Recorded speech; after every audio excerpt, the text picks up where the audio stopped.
I'm super, super excited. This interview that you guys are about to see was my very first interview of the second season of the podcast. And my God, how things have shifted and changed since the first podcast. What you will hear is a little bit of a delay in all of the podcast recordings. It's like when I say something, you'll hear like maybe like a 3 or 5 second delay in between the other person. They're probably on another topic and I'm just now responding, that type thing. Not to worry, I am aware of it and I will be looking for another platform. But in the meantime, please enjoy this very, very wonderful interview I had the opportunity to do with Francisco Escada. I did mispronounce his name in the beginning. I'm so, so sorry, friend. But he taught us a very, very powerful and valuable lesson on how to look at life and how to perceive and march forward with life and life's obstacles. So I hope y'all enjoy this interview as much as I did, and make sure to check the show notes to be able to get in contact with them. Bye, guys. Welcome back to God, Coffee, and Resilience with Reese. I am your host, and today we have a very special guest with us. His name is Francisco Escada, and today he's going to be talking to us about his resilience story and how he overcame a very, very, very hard thing, which I don't want to get into and give it away. But to start with, I just want to say hello, good morning, and thank you for being on the show. Hello. Good morning, Garrett. Good morning. It's Francisco Acosta. So you were very close, but that's all right. And I'm very, very happy to be here. Thank you for inviting me. Of course, when I saw your comment and you kind of gave me a little snippet of your story, I couldn't resist reaching out to you and having you on your show. You have a very powerful story, and I think it's going to help a lot of people, or at least they can tell other people about your story that might be in the same place or headed that way. So I'm excited. To start off with, I wanted to do like an icebreaker. And it's not like very well thought out, like 2 truths and a lie or anything like that. But I thought it would be cute. I thought it would be cute to say, tell me 3 things about yourself that most people wouldn't suspect or most people don't know. Okay, that's actually pretty easy. I'm a vegetarian, and which is very counterintuitive because I don't look like a vegetarian. And when people ask me, how do you become a fat vegetarian? My answer is dedication. So that's one thing. Let's see. The other thing is that I don't drink alcohol or consume any kind of drugs. And the third thing is that I'm an ordained clergy and have performed 3 weddings. Back in 2006, one of my best friends, who I've known for ages, like 30-something years, asked me to officiate his wedding. He had already gotten married in Vegas, but he wanted to have an official wedding for his family, or not a non-official wedding for his family, I should say. And I didn't need to get ordained, but I thought it would be interesting to do it. And I was right. It was really easy. It took 5 minutes on the internet. And you're ordained for life. So I still have the card, and I can legally marry people. And it's pretty amazing. But yeah, that was a ceremonial wedding, but that was the first time I did it. And then I did it 2 times after that. And then the last time I did it was 6 years ago, I believe, for my best friend's wedding, and legally married them. So that was pretty cool. Yeah, your bestie. You married your bestie. That's awesome. I don't think a lot of people can say that. Yeah. Well, yeah, I imagine it's a real small number. Yes, because I'm like, what? So now you taught me something new, that you can get ordained online and you can just go out and marry people. But I think that's wonderful because I love weddings. I love weddings. So weddings are fun. They are expensive and stressful, but the day of is so beautiful. So beautiful. Yeah, I did not experience stress in my wedding at all because I didn't have an emotional attachment to the outcome. I'm very much about putting your focus on the effort and letting the outcome be whatever it's going to be. And so I said to my fiance, I was like, look, man, this is not our marriage. Our marriage is our life. This is a day. This is a religious ceremony followed by a party. That's all this is. So let's have fun and not take it too seriously. It doesn't have to be perfect because perfect doesn't exist. So let's just relax. And we did. We had a great time. We had karaoke at the wedding. It was phenomenal. Hi, Janine. How are you? By the way, she's my ex-wife now, but we're like best friends. So she's gonna watch this. So hi, Janine.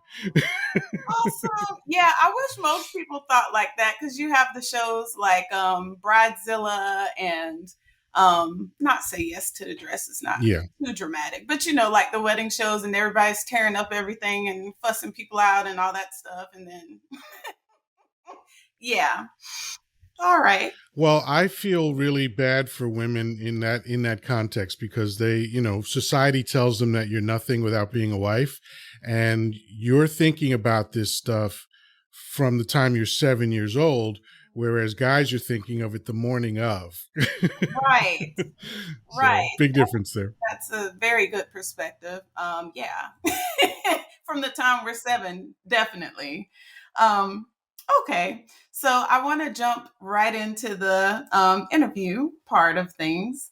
And the interview is very laid back, kind of conversational, of course. And my very first question is, where did you grow up? Okay, so I was born in the Dominican Republic, so I'm an immigrant and here legally, so everybody calm down. But when I was 2, my mother and my father moved to America because there was a military uprising happening in the Dominican Republic. So Uh-huh. they basically escaped. And I was raised and grew up in Washington Heights, New York City, which was like the roughest neighborhood in New York City. So Right. that was my formative years. Uh-huh. And then, like being that you were like in one of the most roughest cities, I gotta ask, like, how would you say your childhood was?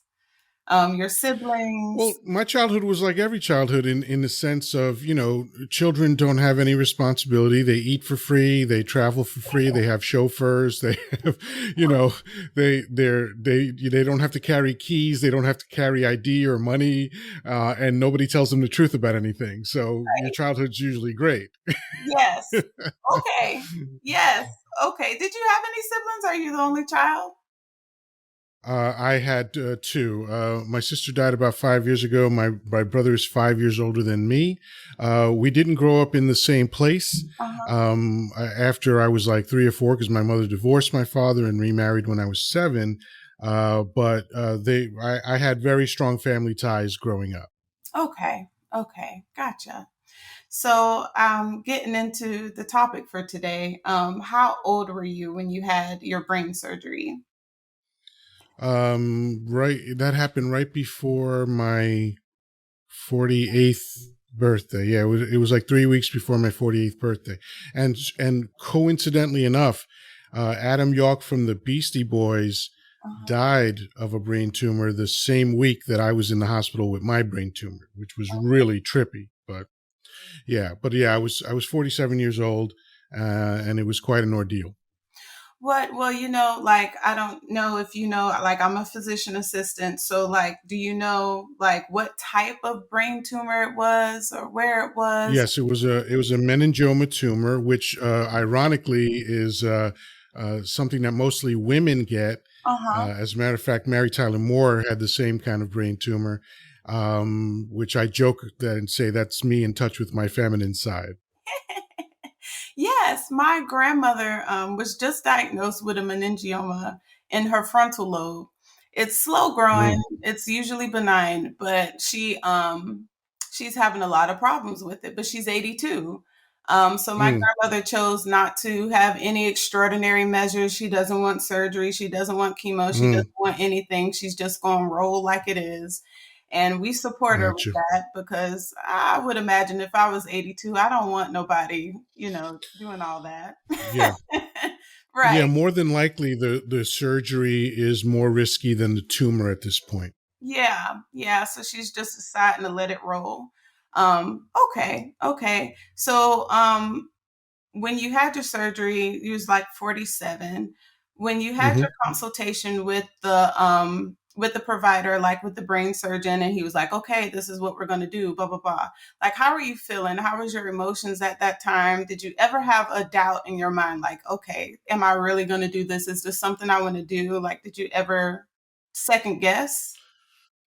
So I'll answer those out of order. No, no second guessing whatsoever. Very much about being in the moment and just doing what's next. I actually like studied that. That was something that was a focus of mine for 5 years. Right. Just the idea of be here and now, because that's the only place we literally can be, right? And then whatever life presents to you as to what is next, then Mm-hmm. just step into that. Right. So, think about the film Forrest Gump. Uh huh. I base a lot of my life on that film because if you ever watch the film again, what you'll notice is anytime someone asks Forrest to do something, Right. he just says okay without thinking about it, and he just does it, Uh huh. right? And as a result, he had a phenomenal life because he was always saying yes to life. That's Right. actually how I met my second ex-wife. Is I said yes to a blind date, Mm-hmm. and now I have a friend of 22 years as a result. Right. Okay. Okay. So no second guessing.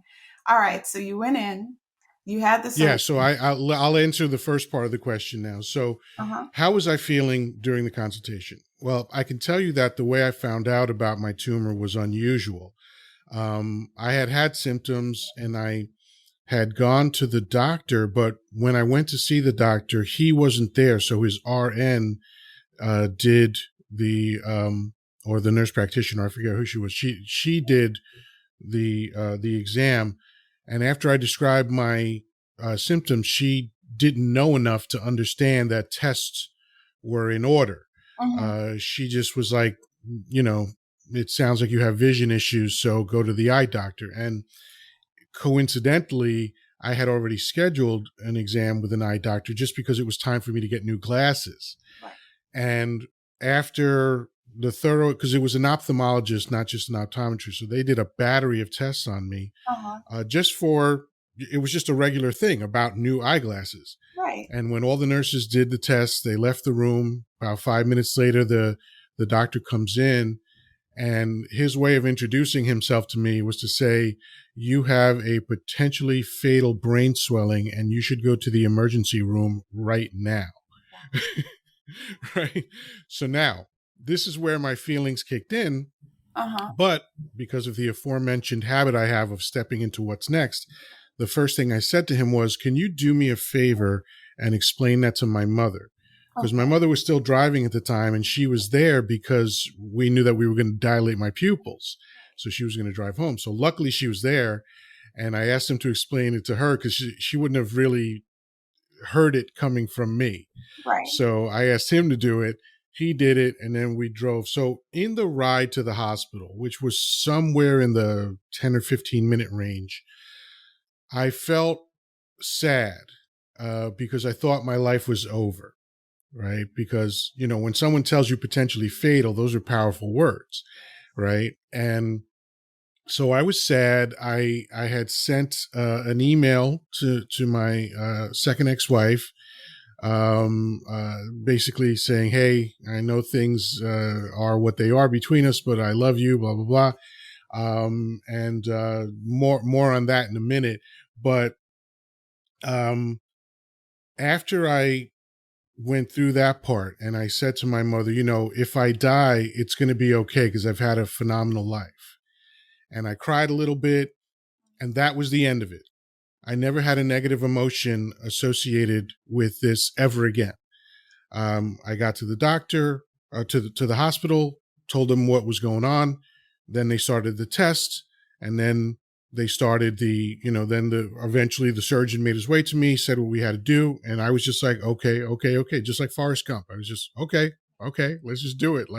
Like first of all, my opinion in the situation meant nothing because what do I know? So I'm relying on experts, which seems to be the smart thing to do. I don't know why people have a hard time with that, but they're experts for a reason. And when a brain surgeon tells you you need brain surgery, and especially when you know that you've been having symptoms for months, Yes. then hey, do the brain surgery. So that was that. Okay. And then, like, after the surgery and everything was over, like, how was your recovery period, your support system? Both were excellent. My I was told initially that with this type of brain surgery and the severity of the tumor, because it was pretty big, it was lodged between my brain and my skull on my right side. That's why my head isn't perfectly symmetrical anymore, which is okay. I can live with that. But um, it actually had moved my brain over almost half an inch, which is what was killing me. Because if it had kept pushing my brain over, eventually it would have snapped off the brain stem and just I would have dropped dead in mid sentence. So because it was so severe, I was told that rehab would take 2 or 3 weeks. But I walked out of the hospital 5 days after two back-to-back surgeries because I was told on Monday what it was. On Tuesday, they did the first surgery, which was to cut the blood flow off to the tumor, and then the next day is when they popped the top and scooped it out. And so, I think it was because I'm a vegetarian. My body just healed faster than they expected. I mean, I have no proof of that, but that's the only thing that I can imagine that it was. Uh-huh. Wow. Okay. And you just skipped on out the hospital and you were fine. It was definitely a much slower version of skipping, but yeah, I left feeling the physical trauma of the surgery, but it wasn't intense. It wasn't like I was in pain. They sent me home with a bottle of OxyContin, but I never took one. I took Tylenol a few times, but that was as strong as I got. Okay. Okay. So did you have to do rehab of any sort, or did you just like normal recovery, stay home? Oh. No, the physical therapist came to visit me. I think it was on I. So the surgery was Wednesday. She came to visit me on a Friday. It was either Friday or Saturday, and she looked me over. She asked me to do a few things and said, "I have no work for you. You're good." And then they let me go the next day. Okay, so I have to ask, when you followed up with this brain surgeon, because usually they do a follow up to make sure everything's okay or whatever they did is Mm-hmm. working or whatnot. What did he say? Because I know he had Yeah, I to. had several follow ups. Yeah. Wow. Okay. So what was the like the gist? He just said, yeah, he every exam I had after that. I mean, I will say this: the first 2 weeks after the surgery were nightmarish, in terms of just problems with my medication that sent me into a real problematic state. And problems with my kidneys for a few days. So I was rushed back to the hospital like 3 times within a week. And I went from never having been in an ambulance to being in an ambulance 4 times within the span of 3 weeks. But aside from that, aside from those minor complications, because they were minor, nothing, there was nothing serious happening. It was just, the trauma of the surgery just doing what it does. Aside from that, it was fine. And every exam I had, and I had it was a Humpty Dumpty level of doctors that I had in terms of following up, because, it was the surgeon, the neurologist, my primary care guy, and then the MRIs and all these. It was a lot of following up for the first 2 years, and every single time I was in a follow up, everything was fine. Everything was fine. Was they ever like surprised? Did they ever make any comments like, "Oh my goodness," or were they just like, "Oh, okay, well"? Yeah, that first week, after the surgery, they were surprised at how well I recovered and how quickly I recovered. Yes, because most people, like my friend, hey Dale, if you're listening, he just graduated from PA school and he's going into ICU, preferably on neurology. He likes neurosurgery a lot. PAs don't get, we can do surgery, but we can't do surgery, of course, like on our own. It's in conjunction with the doctor. And so, like, he just loves being in there and using the Da Vinci and the robot and all that stuff. But I think the Gotcha. most, he really likes like the severity level. He also was like a medic in the army for a while, active duty. So he is all for like, oh, instant trauma, like running, doing procedures in the dark type of thing. Bless his heart. And so Wow. he loves neurology, and I know he Hmm. would eat it up at like your ability, your resilience in this state. How you went in, you had faith, of whatever background you are, whatever religion you are. Hmm. But you had the faith and you were just like, okay, you were confident enough where you were like, all right, whatever cards life deal me, it is what it is. I'm going to just go Right. forth with whatever happens. And you prepared, but you came out on the other side of it perfectly fine. I mean, you had a couple of rough bumps, yeah, because it wouldn't be life Hmm. without that. But I Right. mean, I just think it's amazing how you had a tumor that could have snapped your brainstem and you recovered from that. And you left the hospital skipping hypothetically. Right. Right. And I'm And here's the thing. 100 years ago, that would have killed me. yeah, There wasn't the technology to save my life. And here's my big secret. Aside from being in the moment, I never lost my sense of humor. yes, Like on Facebook, I tend not to put very personal things on there. I'm right, just not like that. uh-huh, Nothing wrong with doing that. It's just my choice not to. right, So, what people know about me on Facebook tends to be very surface. uh-huh, And this was the first time that I was putting something very serious on Facebook, mhm, and I couldn't help but make a joke out of it. So right, I took a photo of myself in my hospital room, sitting in my bed with the hospital gown on, and I said, the doctors told me that I had a potentially fatal brain swelling, uh-huh, and it's probably because I'm a heathen. Like I just couldn't I couldn't resist the temptation to make a joke of it. And the whole time I was in the hospital, I was joking around with the staff. I was making the staff laugh, and maybe they were just indulging me. I don't know. I don't know if I was really funny or they were like, "Oh, this guy's dying. Let's laugh at his jokes." Whatever it was a good time for me. right,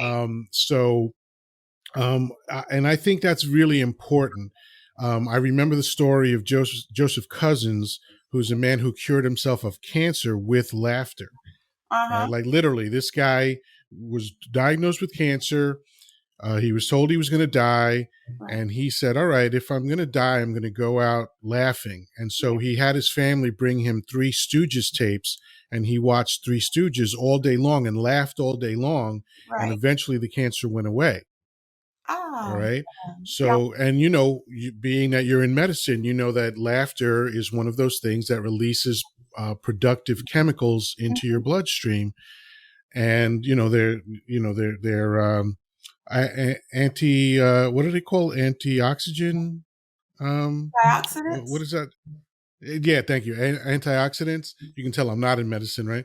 So, laughter is an antioxidant essentially. It boosts your immune system. It makes you feel good. Releases serotonin. All these things, right? Yes, And releases endorphins. So that was my way of being in the moment, retaining my sense of humor, right, and and also just accepting whatever was going to happen. It was never woe is me, why is this happening to me? Because my if I had asked that question, the answer would have been because you're a human being and this is the stuff that happens to human beings. right, Right. So I never got, oh my God, how could this be? Well, of course it could be. Like, why wouldn't it be? uh-huh, And I knew the morning of my surgery, as I was being wheeled out and I was looking up at the lights on the ceiling, yeah, that could be the last thing I ever saw. I was consciously aware of that, but mhm, that didn't scare me, and it didn't make me sad. It just was an acknowledgement, like, oh yeah, this could be it. you know. And some people think that I'm exaggerating my level of nonchalance about it, but I'm not. That's really how I was. Right. Right. And I wish more people, well, I do realize that that level of thinking a lot of people do not have, that level of acceptance a lot of people do not have, and I can sit here and say I wish more people thought like that, but in reality they don't. They just don't. Yeah. Me, myself included, sometimes I can catch myself going on and on and on about something that happened to me and how inconvenient it is and how I'm so sad Right. or how I'm so devastated, but it doesn't solve a thing. And I really admire your mindset. And I guess Thank you. from this interview, you actually inspire me to do better. And that's one Oh, of the well, things. thank you. Yes, I wanted to interview you to inspire other people, but I'm seeing that I'm getting takeaways from all of these interviews as well, which I'm happy about because I don't know everything and the best things, but I think that with the life I have left, I can do a better job with my mindset. And so I definitely admired that about you. Oh yeah, that's fantastic. Well, what we're both describing has a lot to do with agenda. Like when you think to yourself, I'm going to work today, Right, right? That's an agenda, right, right? And literally what that is a fantasy because you're not at work yet. So you're just fantasizing about going to work.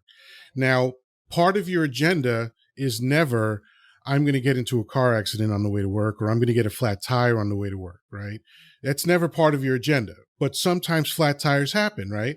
So now, as you indicated earlier, if you were to get a flat tire and then go, oh, damn it, I got a flat tire. This is ridiculous. You still have a flat tire, right, right? So if you're married to your agenda all the time, you're going to wind up upset a lot because nothing is ever going to happen the way you imagine that it will. Nothing is ever going to happen in that perfect way that you fantasize about it. So have an agenda, have plans, that's fine, but understand that sometimes your plans don't go the way you want. And if you understand that and accept that, then when things go awry, you go, all right, this is just the next thing I have to deal with, and then you get past it. And as a result of that perspective that I have, I'm very rarely angry, and I don't mind getting angry. Anger is an emotion that we have. Once in a while, I get angry, but it's very fleeting because usually right after I get angry, I make a joke about it because I realize the stupidity of it, right? And then I move on because it's just like, what am I angry about? Something happened. Someone said something that I didn't like. Someone did something I didn't like, and now I'm angry. And it's just like half, I would say not even half, like 90% of the time, the stuff I'm angry about is stuff that I've done. Like when someone cuts me off on the road. Well, I've done that, not on purpose, but once in a while you accidentally cut someone off. So that's how I make myself get over it. It's like, well, I've done that. Yeah, that sucks that he cut me off, but I've done that, and things like that. It's just a shift in perspective, and it's just a millimeter shift that you have to make in perspective, and you start winding up happy most of the time. And it sounds goofy and it sounds like it's too easy, but that's really all it is. Like I'm grateful all the time. I literally have a list of things that I'm grateful about, and I read the list once in a while. It pops up on my tasks every day, my gratitude list. I don't read it every day because I've been doing this for years, but I like, think about us right now. We are in the first world. You slept indoors last night. You can eat whenever you want. We're engaging in technologies that people couldn't even have imagined, 100 years ago, and you know there are people. Not that comparison is necessary, but the fact is that while you and I are having this lovely conversation on this podcast, there are people rooting through garbage trying to find something to eat. So if you can't be grateful over the fact that your life is not like that, I don't know what you can be grateful for. And chances are you're not a happy person. But I'm grateful for everything all the time. Running water. I'm grateful for that just because not everybody has that. Oh, you done preached the whole word. We could end the podcast right here. You done preached a whole word. But for sure, there was a meme on Instagram not too long ago when it said, I am rich. I have air conditioning. My water runs at the drop of a dime. I have food in my refrigerator. I have somewhere to lay my head. You know, I'm rich. And I had to read that over again. And then I reposted it on my Instagram because I was like, I'm rich too. And we have so much to be thankful for, Yes. but it's so easy to lose sight of all those things and just tunnel vision on whatever's going wrong, on the one little thing that's going wrong. And so, Yeah. yes, yeah, that's my word for like the rest of the month. So I thank you. That Oh, is it's my my word for the pleasure. It's rest my of pleasure. the month. Yes. So my last question for you is if, and you've already given us advice, but if you have any more advice that you could give anyone that finds themselves in a situation similar to yours or in any type of situation, what would it be? I will pass on advice that I heard over 30 years ago. And it was from I will call her an old woman because she was probably in her 80s. And she said, wear the world like a loose garment. And I love that idea because it's really everything that we've been talking about, right? Like, just don't take things too seriously. This too will pass. Like, everything passes, like on the micro level, moments of your life pass, and all those moments add up to the big moment of your life, and then eventually your life passes, which is, I mean, I'm not convinced of that. It is the persistent rumor that we're going to die one day. So if that's true, then it really makes sense to wear the world like a loose garment. And the second half of the advice would be, seek joy in everything.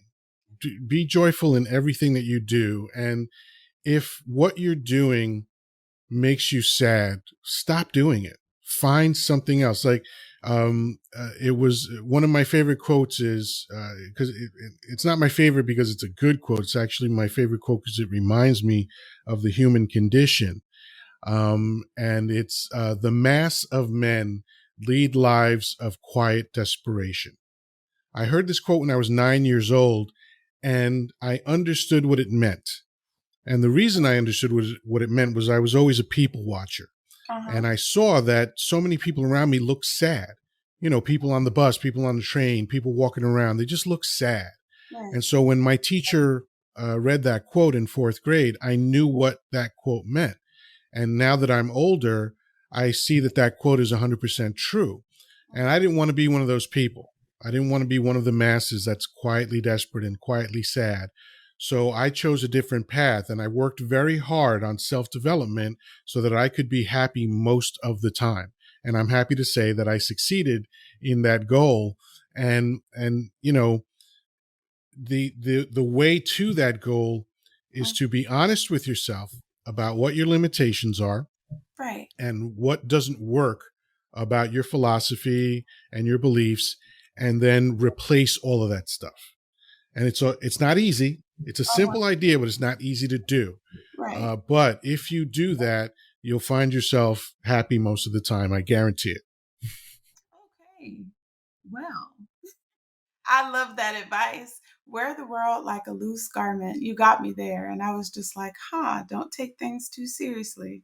And I'm the queen of worrying Yeah. and taking things seriously. So, Ah, all right. You got right with me. And I love the second part as well.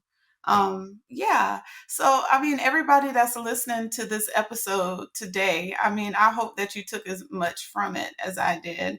I truly enjoyed interviewing Mr. Acosta.